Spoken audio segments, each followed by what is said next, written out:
The past several years, the Mutual of Omaha building in Midtown has been home to a peregrine falcon nest. On Wednesday, two of the chicks tried to take their first successful flight off the roof. Reporter Phil Bergman has more on the bird's journey to the skies. Are you about ready to go, big girl? Huh? Are you ready to go?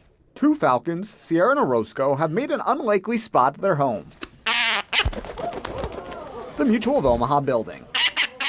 We have a great respect for animals, and we're very excited that these birds chose our building to be their home. So here's kind of what they look like.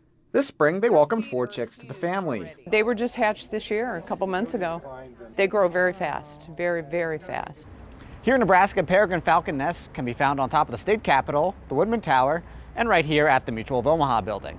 It's quite simple. These birds of prey like big buildings. That's one of the other reasons that they were reintroduced into cities where there's skyscrapers and bridges. They're city birds, but they're country birds, but a lot of them are city birds. A few weeks ago, the chicks tried to make their first flight. Since they're on the cliff, their first flight is it's pretty major. Sometimes they run into tall buildings, they'll run into parking garages, they'll run into traffic, all kinds of stuff. This is like a Corvette type wing.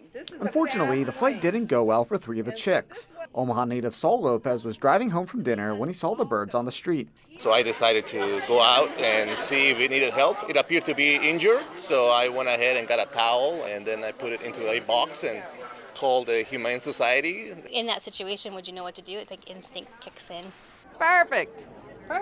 For the last 2.5 weeks, they've been rehabilitating in Elmwood with Fontenelle Forest's raptor experts. Before we release any rehabilitated bird, we want to make sure that it can fly back and forth, it recognizes food.